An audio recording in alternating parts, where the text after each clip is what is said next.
Welcome to the short print.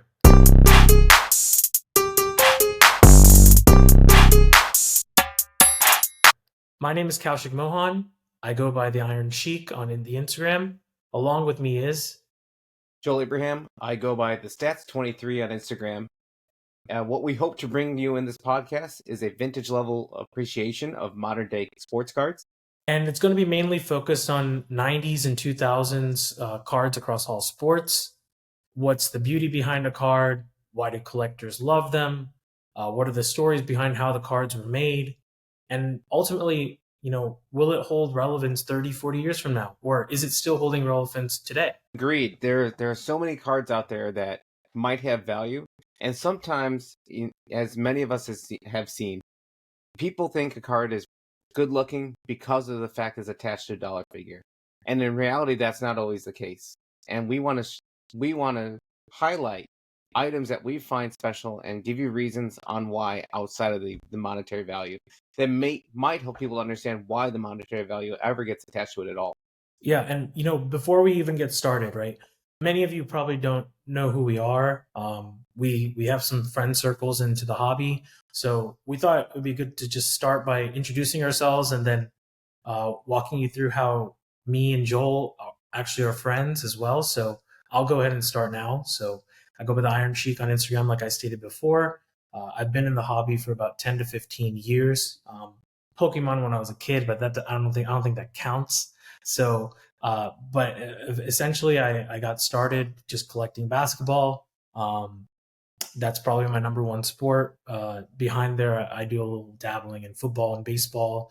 To be honest, like I do a little bit of everything, just whatever floats my boat. I'm even buying like pickleball and cricket cards now. So there's just a lot of different stuff that I'm doing along with my main interest, which is basketball. That's pretty much a little bit about me. Yeah, for me, I got started pretty much in the 1992 season, basically because of one of the biggest centers of all time, which is kind of funny timing to today. Shaquille O'Neal at the time in 1992 shook up the card world in general, brought a lot of people to basketball. I had lots of friends that were in basketball, into basketball cards. It was just a great way to connect with people I knew. Um, and that was a launching point from there. At that time, I was never even able to really get Shaq cards because they're outside of my budget at the time. And if you ever check out my Instagram, you can see one of the features of my page is Shaquille O'Neal. And he's a player I attached to throughout his career, defended through some of those times where people thought all he was a big dunker and nothing else, and not seeing the nuances of his game. But to this day, I still collect Shaq, and he's still a core of my collection that probably will stay with me forever. So, Joel, I don't think you know this about me, but Shaquille O'Neal is on my Mount Rushmore of basketball players. Nice. I don't think most people would say that, to be frank. That's awesome. Yeah, He's on because my usually number 4 spot. We can dive into that in a different episode, but essentially he's was an unstoppable force. I still feel today if we had a Shaquille O'Neal, he would be an unstoppable force. if he took care of himself, right, and stayed healthy. That was the big thing That's with true. Shaq, is that he almost at times didn't take himself seriously enough in the sport and what he could have done. The next part of that really brought me to today was basketball was always the core of what I collected. As we know, for many people, they walked away from the hobby for a period of time. I don't think I ever truly had that time that I walked away. So I consider myself to be a consistent collector throughout, where I was always in tune with what sets were coming out. I mean, maybe I didn't necessarily buy all the high end sets when I was in my late teens, early 20s, just because money was a factor, right? Or not that it still isn't a factor, but but it for the most part, I continue to collect, continue to watch. I'd always use eBay. My eBay account is probably an OG eBay account that's been there since like 1998. So it's like, for many of you out there, I'm sure, not to flex on you, I'm sure there's not many accounts from the 90s that are still active on eBay today. Oh, we know a lot of hobby people that weren't born in 1998. Yeah, right, exactly. So I was, I tried that. I remember trying to buy cards off Yahoo auctions when they tried to compete with eBay, and that was a nice avenue to try to pick up some stuff. But anyway, it led me to a lot of years. I went through those years in between where I got into cards more, and it was more about the flip game, and that just kind of wore thin over time, right? And what it always brings you back to is if you really truly enjoy the cards, you want to collect them, you still attached to those things. I think the nice thing about the flipping world is that maybe people get an attachment to something along the way, and maybe it's a card that they flipped and did really well on, and maybe came back down, but then they go ahead and pick that up as something to keep because it reminds them of something, and it becomes something representative of something significant. And I think as I continue collecting, my goal continues to always be long term. Where I mean, even if I would need to take a step back, I'm still collecting. I'm just maybe not buying as much actively, but that's mainly where my collection lands, and I don't see myself stopping. Is always this is going to be a part of me, I think, for the rest of my life. One thing that you said that was so interesting to me is how flipping can lead you to a different kind of journey. And I think that's true. I think it's probably not like that when you first start. You're thinking, very monetary. But I do agree, like flipping things at certain points in time can lead you down collecting in different ways, especially if you stay in the hobby. Not all flippers are staying in the hobby, but essentially what I'm saying is if you're staying in it, it can lead you down a path to look at more types of cards, be educated in other areas that you never thought you would buy. Like I buy baseball now. Like Yeah. I don't watch that much baseball. Like I Hmm. watch a little bit, but I know all the main players. I know now like a lot of the main prospects now, probably because I just like cards. It's the number one reason why I probably bought baseball in the first place because I like cards. Exactly, and it's that there's always an attachment to sets. I think that was always cool when we had a brand and you could have flair across all sports, right? And your favorite set in basketball, you get the same favorite set in baseball and football. They might make some tweaks along the way. I remember in the 90s comparing, say, even like Metal Universe, comparing why did they use this design for basketball, but then they change it for football and baseball. When you in today's world, we have Prism, Prism, Prism, or it's the for same. It's it the just looks same the same, design right? And per they're year. just they're little tweaks that were nice between the sports. I Um, think the maybe the tweaks now is some of the inserts are different across the sports, but the main card, the base card, is consistent on that brand. So, before we get into the set that we wanted to talk about today, let's just tell everyone like how we know each other. It's the most random thing. Sure, I'll go for it. So, I started out as a set collector and just putting together like dollar cards, honestly, because that's all I really could afford. And then I had a job in college and used that money to just go after a little bit more of a prominent set. So I think I started on this probably in 2013, and I went after the '03 Ultimate Collection basketball set, LeBron's rookie year, Melo's rookie year. So I was just slowly putting those pieces together. Those cards were anywhere between like $1 to $5 a piece, and then you start getting into some of the more expensive ones. Like the Jordan was, I think that was a couple $100 when I bought it, but I think I bought a PSA 10 for a couple $100, which it's worth a lot more now. And getting the autos, I didn't care about the grade. Like these were like majority I was buying raw. I didn't care if it was a PSA 10, BGS 8, it did not matter to me. I was looking for can I complete it at the price that I can complete it at. And so long story short, I needed the LeBron and I didn't have enough when I first started the collection, but I was flipping my way through Eli Manning cards to gain enough money to get the LeBron because I'm a Giants fan lifelong. He won in '07. I didn't start collecting until 2010. So I started buying all Eli Manning stuff in 2010. I actually flipped all of them in 2011 and 2012 to start this whole journey of flipping to buy to finishing my sets. So fast forward, it's 2016. The network that I have is from Louisville, Kentucky. Those are the guys that mainly started me in the hobby. I'm from Kentucky originally, and I was looking for the LeBron, and I went to Atlantic City. That was my first national, actually, I ever went to was AC. I had nothing to compare it to be honest. But I learned later that Chicago was a lot better. And so my buddy was telling me, "Hey, I may know a guy." And Joel, you can take it from there. Yeah, so I happen to be that guy on the other end. And so we had this local shop in my area where we would have normal trade days on Saturdays. And this guy that I know that happened to be in this network, I think he used to travel out to Louisville and go to some shows out there. I remember he'd go to St. Louis to some shows and with that RBI crew Yep. guys, Right. and so he would be friends with those guys there. And so he came back, and at the time he just showed me a picture of some cards on his phone. He's like, "Hey, there's this guy, Joel, you have that Ultimate Collection LeBron, right?" I'm like, "Yeah."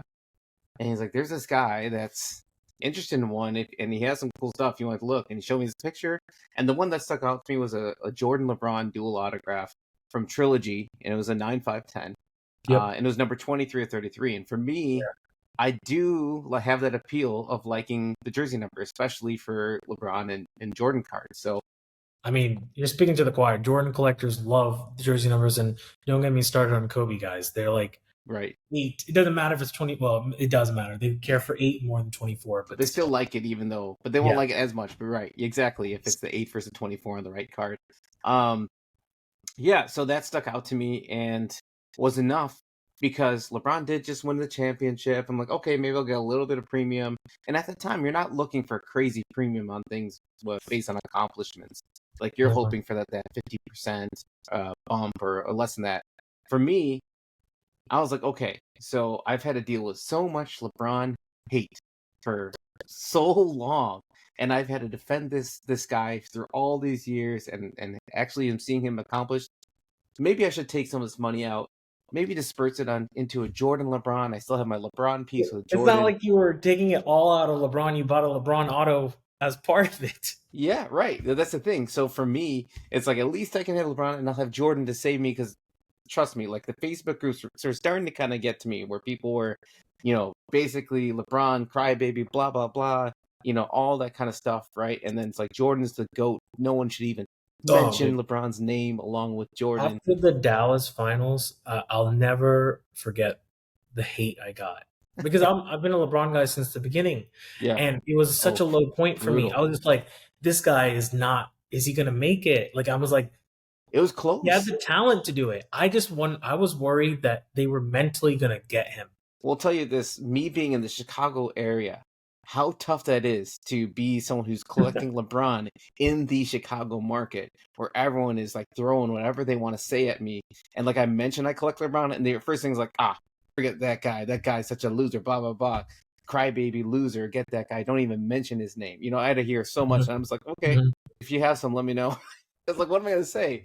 I can't say anything. Well, get me a deal if you don't like the guy so much, right? Right, yeah. Yeah, so, I did. So, fortunately, I was able to find a whole bunch of LeBron autographs at the time at decent prices, right? Because anyone wants eBay will take their piece off eBay because they just want to get rid of it.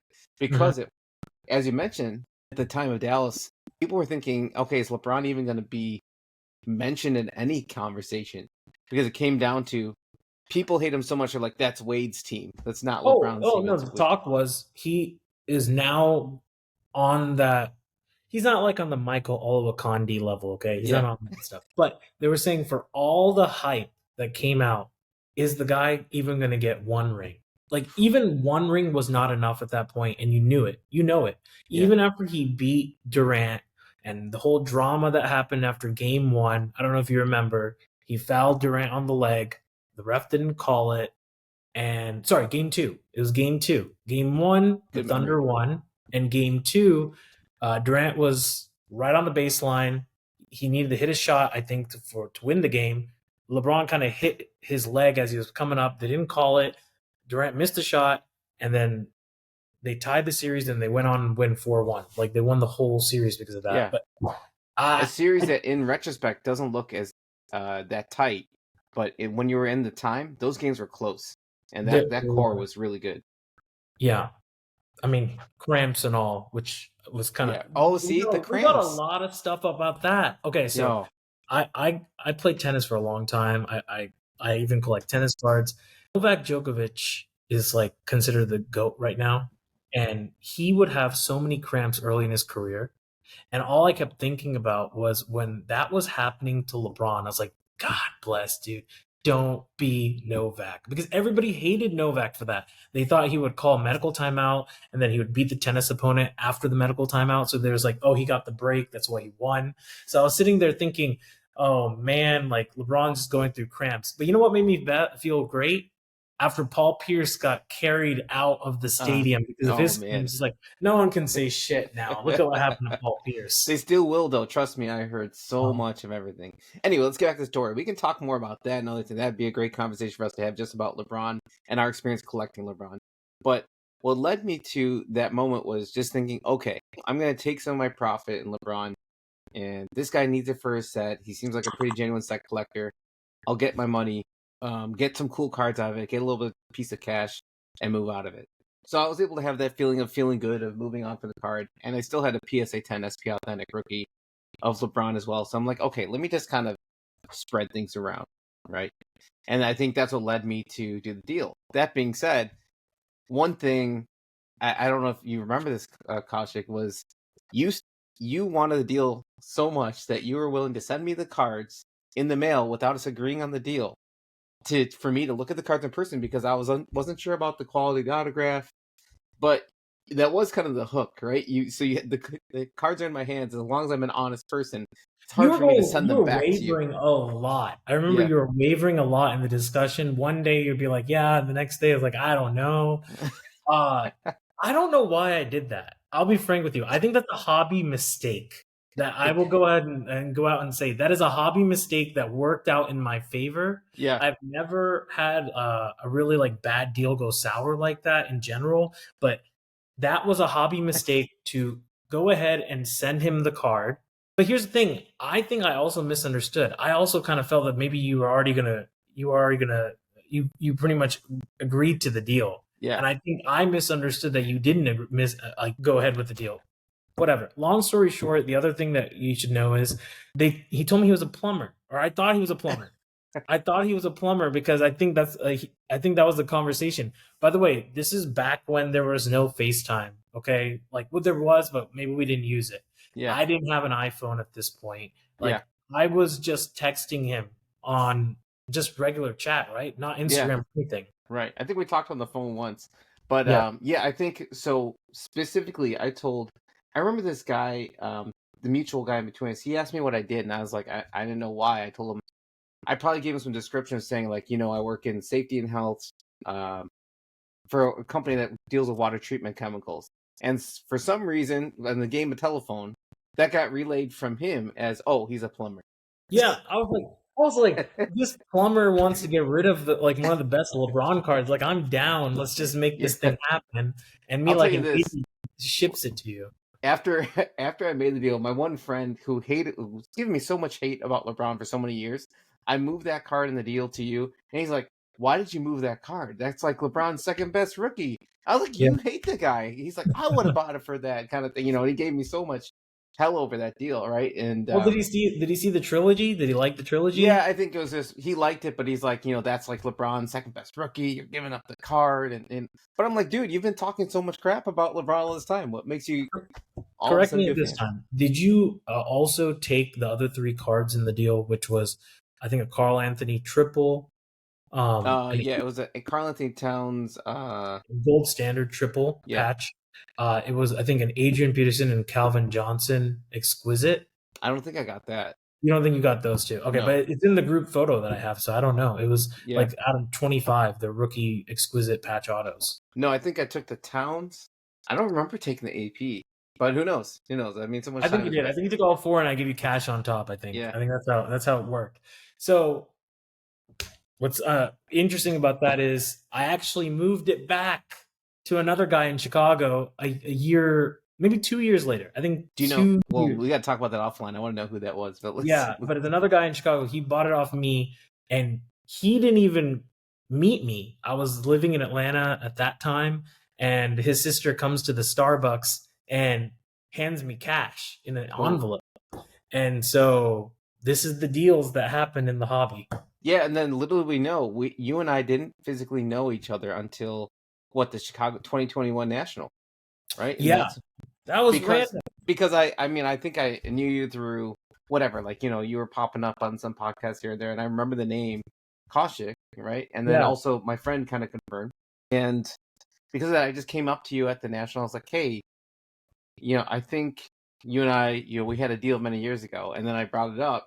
And I think at first you had a hard time, like, wait, you're not who I envisioned you to be, right? Because of the whole You're the the whole plumber. the whole I'm thinking story in you're the between. plumber. I'm like, this is the first Indian plumber I've ever met in my life. Yeah. Right.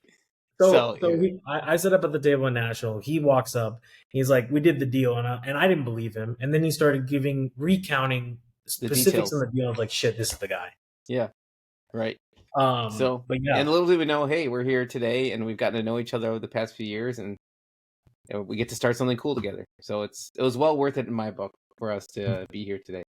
exactly. So just to keep it moving, we want to talk about like one cool set every single episode.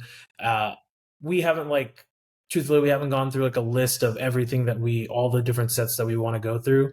But the truth is, between me and Joel and how much I like to collect in 2000s, how much he's collected in the 1990s, there's going to be an endless number. So we'll try to keep it as relevant as possible. So the first one that we wanted to really discuss was 1993-94. Uh, it's Jordan's first ever refractor. That's important to note. It's, the end of his three-peat. I think on the back of the card, it says something like he is the first player ever, and I still think today standing, to receive 3 consecutive NBA Finals MVPs. And just if my memory serves well, Penny Hardaway and Chris Webber were the chases. They were the rookies in that year. Uh, this card is extremely green in many copies. You can go type it up on eBay. You can see how easily the greening happened, and obviously that happened for a number of years, even in other sets, Topps Chrome, etc., all the way up into Kobe's rookie year. There are big greening issues in this card. A couple of things I wanted people to know about. Jordan is the most expensive, obviously. It was a Pop 41 in a PSA 10 14 months ago.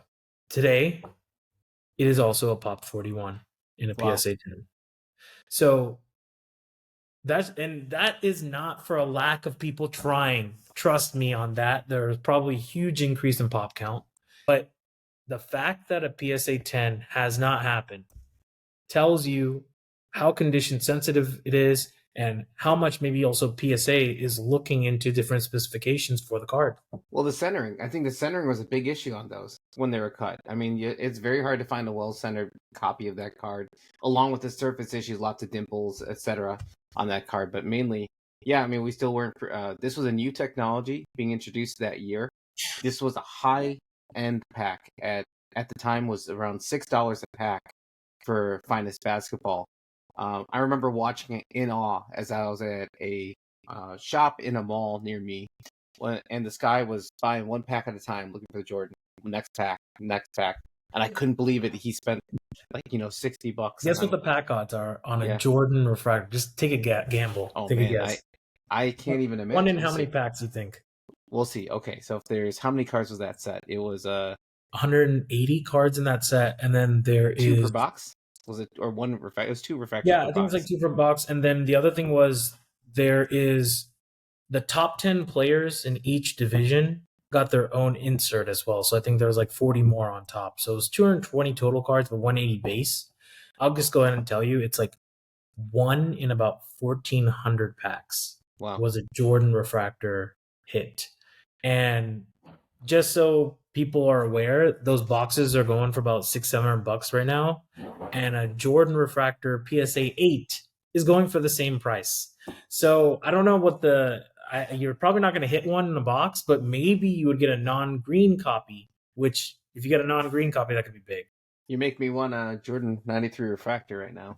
Should we buy a box the next time we meet? Maybe that's what we do. I think we Nationals. just buy a Jordan each and compare them. But no, great points there. I think the key about this set was, first of all, it's new technology, introducing of that chromium technology before we had chrome in the hobby. So this was the pre-chrome card in basketball. And then which will be a set that we'll cover later, is the 96-97 Topps Chrome for sure. But this set with the greening, I'll tell you this was probably one of the most coveted cards in the hobby in 1993-94 season. And from that point, and then from that year on, was one of the most coveted cards was pulling that Jordan Refractor year after year out of Finest for those few years because there were such great cards. They just stood out amongst a whole bunch of everything else. One thing I also realized in this is just looking at the pop report, Joel, there are dozens of players, pop 1 and pop 0 PSA 10 on the Wow. refractors of this. Base, there are a lot more copies, obviously, because there are a lot more base that you can find to get graded. But for a set being so iconic, you would think that there'd be a set collector out there that's trying to put it together. Maybe there is. There probably are some people out there, but it seems to be a pretty hard set to put together. Not because they're not capable. It's just the card quality, the manufacturing quality. Definitely. It's I mean, it could be that certain cards just don't, for a long time, just didn't seem worth it to grade. And maybe we're getting close to that environment now where we can actually start to grade again and try to chase certain grades and sets and just pay the premium and hope for the best. But I think there's definitely an opportunity here for the keen dollar or even, penny box searcher guy to go search for some of these cards and try to find some rare cards with that look in good condition. I was just messing around on eBay, and I was just looking at the copies that were non-green and the copies that were green, and the price multiplier is crazy. It's like people are willing to pay like $40-$50 for a base, or for a Wow. base refractor that's non-green. I don't know if that means to grade or to just they have another means for it, but that same copy in a greening form was like $10 to $15 on some of the main players. So that just kind of shows you like what we were talking about before in the beginning. Yeah. People like cards, but they also want they care so much about the aesthetics of the card. Forget the grading part. Like even they just want the card to look the way it needs to look. It's funny because I think for most people, when you mention Michael Jordan, the first card that they think about is the Michael Jordan rookie card being the most significant card, probably on basketball cards, Mount Rushmore, right? For me, this 93-94 Finest Refractor is probably the most significant Jordan of my era, just because of the timing when it came out, first technology of the finest technology, first time we're using that refractor look, and it really set, for me, this was such a significant card for cards in general, just across all cards, because of the fact of the introduction of technology, the timing, the player, etc. So let me bring up this one interesting point, and it's a sidestep to what you're talking about. On that card, right? If it's a refractor or if it's not a refractor, it doesn't tell you, Mm-hmm. I believe. So one of the things I found really interesting is when I ever introduce the hobby to people that don't know cards, they ask me, how do I know that this is called refractor? How do I know this is called silver? And that's so interesting because like to you and me, it's just like this is normal, right? Yeah. It's part of the hobby. But to people that have never been in the hobby before, you know how I have to explain it, especially to like my nieces and nephews. I'll say, this is the shiny version. You can see it here as it refracts. Yeah. And that's the one that costs more. Well, And it's funny because you're bringing me back to junior high and having this conversation with people in my class and trying to describe something. And I remember at that point, I never actually got to see what a refractor was. And everyone kept saying it's like a rainbow or something when you look at it. And of course, you look at your card and you keep like, oh, I think I see a rainbow or something going on, but there's nothing, right? And so many people didn't know, and you're just wishfully looking at your card, hoping that it starts to turn into a rainbow. it's a In the prism, background. bro. It's a Yeah. prism. Right. And so it's funny at the time, as just even though they're 2 per box in that environment for cards, it felt like a rarity to even see a refractor because, well, maybe because of my age group at the time. But in today, and maybe it's just I'm spoiled now. You see everything all the time. That's great. I think with that, we can save that for another podcast. Why don't we wrap this one up today? And we'll save that for another time. Yeah, sounds great. So pretty much this set is just iconic, like you said, to the technology. And if you think about the foundation of a lot of collectors in 90s and 2000s, they're collecting shiny. They are collecting shiny. I mean, there are a lot of people that don't collect it as well, but to me, I feel the majority of people love shiny and they love gold. Mm-hmm.